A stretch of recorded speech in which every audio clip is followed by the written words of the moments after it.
नमस्कार दोस्तों, मैं मनोज कुमार और आप देख रहे हैं मऊ 24 न्यूज। हमारी मौजूदगी मऊ जनपद के मधुबन विधानसभा शहीदी धरती मधुबन में हूँ और आज यहीं मंच से भरत भैया का घोषणा हो गई और बहुजन समाज पार्टी से प्रत्याशी हो गए। तो मैं बातें करना चाहूँगा, कई मंडलों के मुख्य मंडल प्रभारी हरिचंद्र गौतम जी हैं। सर, हमारे चैनल में आपका स्वागत है। बहुत बहुत धन्यवाद आपके चैनल का कि आपने हमारी बात को और हमारे सहयोगियों की बात को आम जनता तक पहुंचाने का प्रयास किया, इसके लिए बहुत बहुत आभार। तो सर, आज जिस तरह से इस मधुबन की धरती पर भरत भैया का ऐलान किया गया, तो क्या लगता है कि 2027 में 2007 की तरफ बसपा की सरकार बन पाएगी?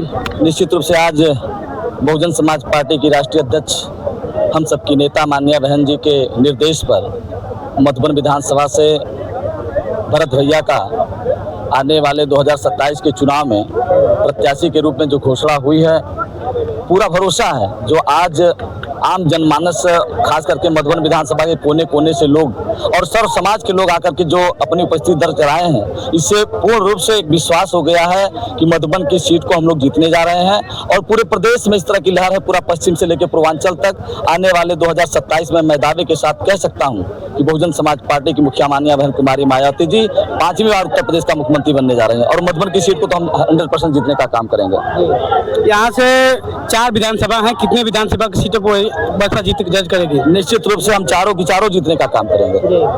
तो सर, हम आपसे एक सवाल करेंगे।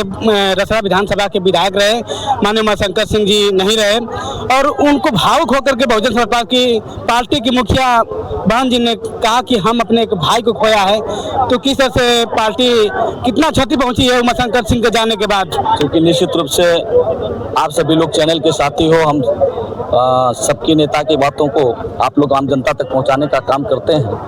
और उस दिन 5 अगस्त को जो देखने को मिला, हमारी नेता माननीय बहन कुमारी मायावती जी भावुक अंदाज में जो अपना एक भाई मानते हुए, सगे भाई की तरह मानते हुए उन्होंने कहा कि हमारे छोटे भाई थे और इन्होंने हमेशा हमको बड़ी बहन समझने का काम किया। यहाँ तक कि माननीय बहन जी ने कहा कि चाहे हम लखनऊ में रहे हों, चाहे दिल्ली में रहे हों, हमेशा रक्षाबंधन के पर्व पर हमसे राखी बंधवाने का काम उमाशंकर जी करते थे।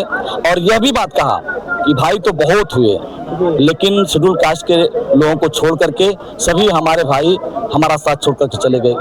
उस समय आप लोगों ने देखा होगा, बहन जी के आंखों में आंसू थे, बहन जी की जो आवाज़ थी, जो बुलंद आवाज़ हुआ करती थी, भावुक अंदाज थे, दुखी अंदाज था। इसलिए साथियों, निश्चित रूप से मैं कह सकता हूं कि जो माननीय उमाशंकर सिंह जी के जाने के बाद जो क्षति हुई है बेलथरा, हमारे बलिया जनपद के रसड़ा विधानसभा के साथ साथ पूरे जनपद ही नहीं बल्कि पूरे प्रदेश के साथ साथ पूरे देश में जो हमारे उत्तर प्रदेश में एकमात्र विधायक थे, उनके जाने के बाद हमारी बहुजन समाज पार्टी की क्षति हुई। माननीय बहन ने कहा मेरी व्यक्तिगत क्षति हुई और हम सभी लोग भी कह सकते हैं हमारी व्यक्तिगत क्षति हुई है और उसकी भरपाई करना मुश्किल है। इसलिए साथियों, हम बहुत ऐसे अवसर पर माननीय उमाशंकर जी को श्रद्धा सुमन भी अर्पित करते हैं।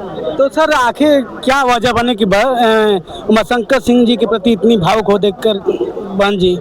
निश्चित रूप से आप सभी लोग ये जानते हैं कि हमारे दल से तमाम सांसद बने, मंत्री बने, विधायक बने, एमएलसीज बने, राज्यसभा में गए, हमारे तमाम कोऑर्डिनेटर के साथ साथ तमाम हमारे लोग डिप्टी चेयरमैन निगमों के चेयरमैन बनने का काम किए और तमाम हमारे पिछड़े वर्ग के लोग, अगड़े वर्ग के लोग, हमारे अनुसूचित जात के भी लोग तमाम माननीय बहन का साथ छोड़ करके चले गए। और इन्होंने विषम परिस्थिति में 3 बार विधायक होने के बाद भी और इस बार 2022 में एकमात्र विधायक होने के बाद भी उन्होंने माननीय बहन जी का साथ नहीं छोड़ा। इसलिए माननीय बहन जी ने निश्चित रूप से जो कहा है वो 100% सही है कि वो उनके छोटे भाई के समान थे। तो हम आखिरी सवाल करेंगे कि सारी पार्टियां कर रहे हैं कि बहुजन समाज पार्टी खत्म हो चुकी है, बहुजन समाज पार्टी भाजपा की बी टीम है। भाई मेरे, आप जानते हैं कि यही जो आज देश और प्रदेश में सरकार चल रही भारतीय जनता पार्टी की, आप 15 साल पहले उस परिणाम को उठा के देखेंगे तो हमारे तमाम विधानसभा में, लोकसभा में लोगों की जमानत जब्त हुआ करती थी भाजपा के लोगों की, लेकिन आज देश और प्रदेश सत्ता में कब्जा किए हुए हैं। तो मैं दावे के साथ कह रहा हूं कि उत्तर प्रदेश में हमारे सभी पूर्वांचल, पश्चिमांचल सभी सीटों पर 40,000, 42,000, 45,000, 50,000, 60,000 तक वोट मिले हैं बहुजन समाज पार्टी को, तो हम क्यों नहीं जल्दी से आ सकते हैं। इसलिए निश्चित रूप से भरोसा हम लोगों को है कि जब हम 40,000 पाए हैं तो हम क्यों नहीं सरकार बना पाएंगे। वो तो 3,000 वाले जिनकी जमानत जब्त हुई थी 15 साल पहले, वो सभी लोग सरकार में, तो हम सरकार में आने में देर नहीं, और वो परिवर्तन होने जा रहा है। चूंकि माननीय बहन जी ने जो सर्वजन सुखाय का नारा दिया है, जिसकी जितनी संख्या भारी उसकी उतनी हिस्सेदारी के तहत जो नारा दिया है, उसको सब लोग आज अमल कर रहे हैं। सभी पार्टी की सरकारों को लोग देख चुके हैं, तुलना आज कर रहे हैं कि सबसे अच्छी all the best Bahujan Samaj party की सरकार बहन मायावती जी। इसलिए आने वाले 2027 में लोग बहुजन समाज पार्टी की सरकार बहन कुमारी मातो को उत्तर प्रदेश का मुख्यमंत्री बनाने का काम करेंगे। बहुत बहुत धन्यवाद आपको। तो आप जान चुके होंगे मुख्यमंत्री प्रभारी एच एन गौतम जी हैं, इन्होंने बताया कि सब लोग जान चुके हैं अब बसपा की बारी है, तो इनकी बातों से कितना सहमत है। अन्य खबरों के लिए Mou 24 न्यूज, फेसबुक पर Mou 24 न्यूज और मनुष्य का पत्रकार प्रसारित कर सकते हैं।